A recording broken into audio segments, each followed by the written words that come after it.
रहीम नाज़रीन अस्सलाम वालेकुम, मैं हूं इमरान वसीम। नाज़रीन आज 29 अक्टूबर है, दिन है जुमेरात का और साल 2025। नाज़रीन प्रोग्राम के आगाज़ में आपसे एक शिकवा करेंगे। नाज़रीन हमने अपने वीडियो लॉग का जो टाइम ड्यूरेशन कम किया है, टाइम ड्यूरेशन में कमी के बाद हमारा जो वॉच टाइम है वो 4 मिनट का रह गया है। जबकि इससे पहले जब हम 15 मिनट का 14 मिनट का व्लॉग करते थे, हमारा जो टाइम ड्यूरेशन था पर वीडियो वो 6.5 मिनट का था। तो आपसे मैंने एक हम्बल दरख्वास्त की थी कि आपका जो प्रपोज़ल है कि वीडियो का दुरानिया कम किया जाए, वो तो मैंने कम कर दिया आपके प्रपोज़ल को एक्सेप्ट करते हुए।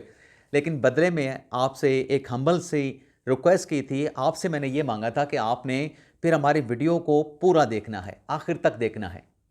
तो नाज़रीन आपकी तरफ से कोऑपरेट नहीं हो रहा। आपसे दोबारा से दरख्वास्त करूँगा कि जो भी वीडियो है, जो भी प्रोग्राम है, उसे आपने फिर मुकम्मल देखना है। यानी 14 मिनट की वीडियो का वॉच टाइम 6.5 मिनट, तो 10 मिनट की वीडियो का वॉच टाइम 4 मिनट आ रहा। तो वो हमें फिर प्रोग्राम को कम करने का क्या फ़ायदा हुआ? आपके प्रपोज़ल को एक्सेप्ट करने का लगता है ऐसे है कि फ़ायदे के बजाय उल्टा नुकसान हुआ है। तो आप दोस्तों का ताउन चाहिए होगा। तो नाज़रीन प्रोग्राम का आगाज़ करने से पहले आपसे दरख्वास्त करेंगे कि चैनल को सब्सक्राइब कर लें, बेल आइकॉन का बटन प्रेस करें। वीडियो पसंद आए तो इसे लाइक और शेयर ज़रूर कीजिएगा। सबसे पहले नाज़रीन पाक अफ़गान मुज़ाकरात की बात कर लेते हैं। अफ़गानिस्तान को थूक के कैसे चाटना पड़ा है। नाज़रीन जो इस्तांबुल में मुज़ाकरात हुए, जो कामयाबी से हमकिनार ना हो सके, पाकिस्तान ने अफ़गानिस्तान पे वाज़े कर दिया कि अगर ऐसा ही है, अगर जंग का खेल खेलना है तो पाकिस्तान इस खेल के लिए तैयार है। लेकिन ये खेल वज़ीर दिफ़ा ख्वाजा आसिफ ने कहा कि अफ़गानिस्तान को महंगा पड़ेगा। ये कोई इतना आसान खेल नहीं है। अब उसके बाद नाज़रीन अफ़गानिस्तान की तरफ से दोस्त ममालिक के साथ दोबारा रब्ता किया गया। कतर में जो अफ़गानी सफ़ीर हैं सुहेल शाहीन, उनकी तरफ से भी कोशिशें की गई, रवाबत किए गए, राब्ते किए गए, जिसके नतीजे में दोबारा तुर्की ने और दोस्त ममालिक ने पाकिस्तान से दरख्वास्त की कि एक मुज़ाकरात का दौर और कर लें। और पाकिस्तान ने रजामंदी का इजहार कर दिया, लेकिन पाकिस्तान ने अपना असूली जो स्टांस है वो वही रखा कि जो दहशत गर्दी है उसके ख़ात्मे पे किसी किस्म का कंप्रोमाइज़ नहीं होगा।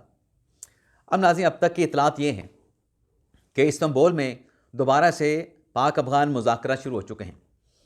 अब इन मुज़ाकरात में नाज़रीन जो पाकिस्तान का 7 रुकनी डेलीगेशन था, वही डेलीगेशन बरकरार रखा गया है। डीजी मिलिट्री ऑपरेशन इस डेलीगेशन की सरबराही कर रहे हैं। दूसरी तरफ से अफ़गानिस्तान का 6 रुकनी डेलीगेशन है और इन डेलीगेशन को इसलिए बरकरार रखा गया है कि अफ़गान डेलीगेशन का, अफ़गान तालिबान रजीम का भी कहना था कि इन वफूद में कोई तब्दीली ना की जाए। तो अफ़गानिस्तान को तो जो पहले मुज़ाकरात के 3 दिन बातचीत होती रही, नेगोशिएशन होती रही, तो अफ़गानिस्तान ने बात नहीं मानी। तो अब वो थूक के चाटना पड़ा है अफ़गानिस्तान को, अफ़गानिस्तान के तालिबान को, और दोबारा से मिन्नत समाजत करके उन दोस्त ममालिक से जिनको नाराज़ कर दिया था, जो मायूस हो गए थे अफ़गानिस्तान के तालिबान रजीम से, दोबारा उनकी मिन्नत समाजत करके, जिसे हम कहते हैं कि थूक के चाटना, ये सूरत हाल अफ़गानिस्तान तालिबान रजीम के साथ बनी है। तो इस वक्त भी नाज़रीन मुज़ाकरात चल रहे हैं और आई होप, जैसे मैंने पिछले वीडियो लॉग में भी कहा कि अच्छी की उम्मीद रखनी चाहिए, तो उम्मीद है कि इन मुज़ाकरात का जो नया आगाज़ हुआ है, नया जो सेशन चल रहा है, इसमें कोई अच्छा और पॉजिटिव जो है वो ब्रेक थ्रू सामने आएगा। लेकिन क्रेडिट इन मुज़ाकरात का कतर और ख़ास तौर पे तुर्की को जाता है।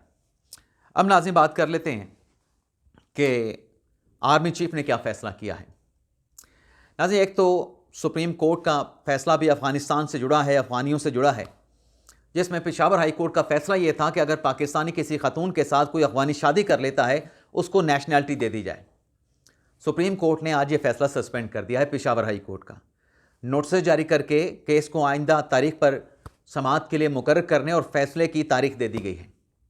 लेकिन नाज़रीन जो दहशत गर्दी का इशू है और उस दहशत गर्दी से जो हमारा ट्राइबल जो पट्टी है, अफ़गान बॉर्डर के साथ जो पट्टी लगती है, वो मुतासर हो रही है। तो सुहेल अफरीदी साहब भी लगे हुए थे अमर जिनका बुलाने पे कबायली अमाइदीन के साथ, मशरान के साथ मुलाकात करने के लिए कुछ जलसे भी किए गए सुहेल अफरीदी की तरफ से, खैबर पख्तूनख्वा के वज़ीर आला की तरफ से। आज नाज़रीन आर्मी चीफ सैयद आसिम मुनीर शाह साहब ने दौरा किया है खैबर पख्तूनख्वा पेशावर का। और पेशावर में army chief field marshal general Asim Munir साहब ने कबायली अमायदीन के साथ मुलाकात की है। मुलाकात कह लें, बल्कि ये एक जिरगा था जिसमें आसिम मुनीर साहब शरीक हुए हैं, जिसमें कबायली अमायदीन भी आए हैं। और इस नाज़िन जिरगे में आर्मी चीफ ने दहशतगर्दी के ख़िलाफ़, दहशतगर्दी के ख़ात्मे के ख़िलाफ़ जो कबायली अवाम का जो सपोर्ट है, जो हमायत है, उसका शुक्रिया अदा किया।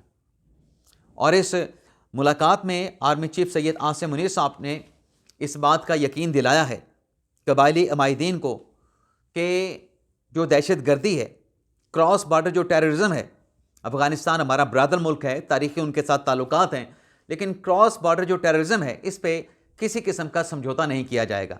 अवाम का जो दिफा है, अवाम का जो तहफ़्फ़ुज़ है, उसको यकीनी बनाया जाएगा। तो जो कबायली अमायदीन वहाँ पर मौजूद थे, उनकी तरफ से भी दहशतगर्दों के ख़िलाफ़ और दहशतगर्दों के ख़ात्मे के लिए अफ़वाज पाकिस्तान को, field marshal general Asim Munir साहब को अपनी भरपूर हमायत का जो है वो यकीन दिलाया गया। तो ये भी एक हालात को देखते हुए कि अफ़गानिस्तान के तालिबान जो रजीम हैं वो शायद कुछ और खेल खेलना चाहते हैं, किसी के इशारों पे चल रहे हैं। तो ये जो पूरा एक ख़ित्ता है, इसको स्टेबल कैसे रखना है, इसमें इस्तेहकाम लाने के लिए कबायली अमायदीन का क्या किरदार हो सकता है, कबायली मशरान का क्या किरदार हो सकता है। तो ये मुलाकात जो वहाँ पे हुई है आसिम मुनीर साहब की कबायली अमायदीन के साथ, कबायली मुअज़्ज़िज़ीन के साथ, ये भी नाज़िक बहुत बड़ा ब्रेक थ्रू है, जिसमें आर्मी चीफ ने भी वाज़ेह कर दिया कि हम अफ़गानिस्तान के साथ जंग नहीं चाहते, लेकिन अगर पाकिस्तान को डिस्टेबलाइज़ किया जाएगा तो फिर उसका पाकिस्तान जवाब देगा। हम तो अफ़गानिस्तान से सिर्फ ये कह रहे हैं कि आपकी सॉइल हमारे ख़िलाफ़ इस्तेमाल ना हो। तो ये बात कबायली अमायदीन भी समझते हैं। इसलिए तो जिरगे में मौजूद जो कबायली मुअज़्ज़िज़ीन थे, उन्होंने इस ऑपरेशन में, इस कार्रवाई में, इस जंग में अफ़वाज पाकिस्तान को मुकम्मल सपोर्ट करने का ऐलान किया है। इसके अलावा नाज़रीन, जनाब सुहेल अफरीदी साहब, जिनका मैंने अभी कुछ देर पहले ज़िक्र किया है, उनसे जुड़ी नाज़रीन कुछ ऐसी इतलात आ रही हैं कि गालिबन वो नवंबर के महीने में कोई एहतजाज की कॉल दे सकते हैं। और एहतजाज की जो कॉल है वो नवंबर से जुड़ी होगी, 26 नवंबर से जुड़ी होगी। अगर नाज़रीन ये कॉल तहरीक इंसाफ ने देनी है, वैसे तो बैरिस्टर गौर साहब जो कि पाकिस्तान तहरीक इंसाफ के चेयरमैन हैं, उनकी तरफ से ऐसे किसी भी इम्कान को रद्द कर दिया गया है। बैरिस्टर गौर साहब ने कहा है कि खान साहब ने ऐसा कोई फ़ैसला नहीं किया है, एहतजाज की कॉल का फ़ैसला बानी तहरीक इंसाफ इमरान खान साहब करेंगे, लेकिन फ़िलहाल ऐसी कोई चीज़ ज़ेर गौर नहीं है।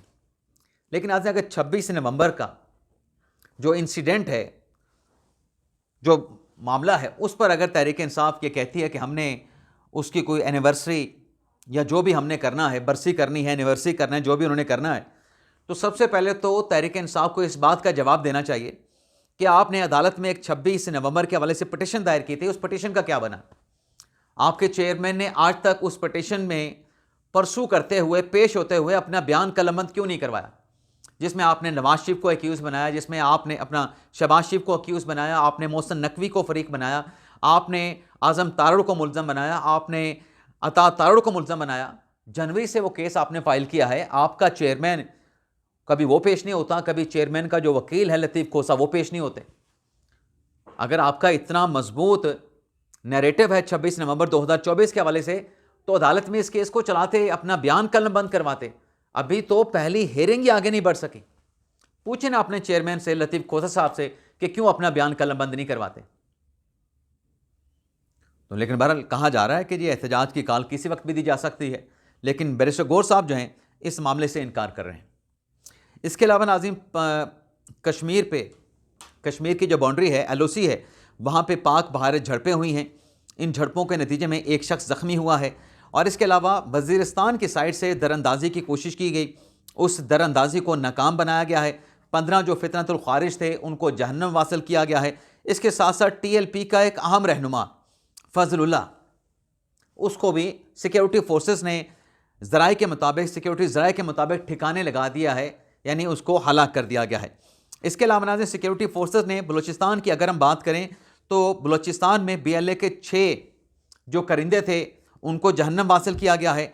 और लाहौर से एक भारतीय एजेंट गिरफ्तार हुआ है और इस भारतीय एजेंट से हथियार मिले हैं, डिजिटल हथियार मिले हैं, सेटेलाइट का सिस्टम मिला है, ड्रोन्स मिले हैं। मैं तफसील नाज़रीन आपको दिखा सकता हूं कि ये जो भारतीय एजेंट गिरफ्तार हुआ है, इससे क्या कुछ मिला है। आप नाज़रीन देख के हैरान रह जाएंगे कि ये लाहौर में ये सब कुछ हो रहा था और ये सिक्योरिटी फोर्सेस की बड़ी कार्रवाई मतलब कामयाबी है। ये नाज़रीन आप देख लें, ये शख्स है जिसका चेहरा छुपा दिया गया है और ये उससे आप देख लें कि कैसे डिजिटल आलात मिले हैं और सेटेलाइट सिस्टम मिला है और ड्रोन्स मिले हैं। तो ये था नाज़रीन हमारा आज का वीडियो लॉग। आपसे इजाज़त चाहते हैं। अल्लाह ताला हम सबका हामी नासिर हो। अपनी दुआ में याद रखिएगा। अल्लाह हाफिज़।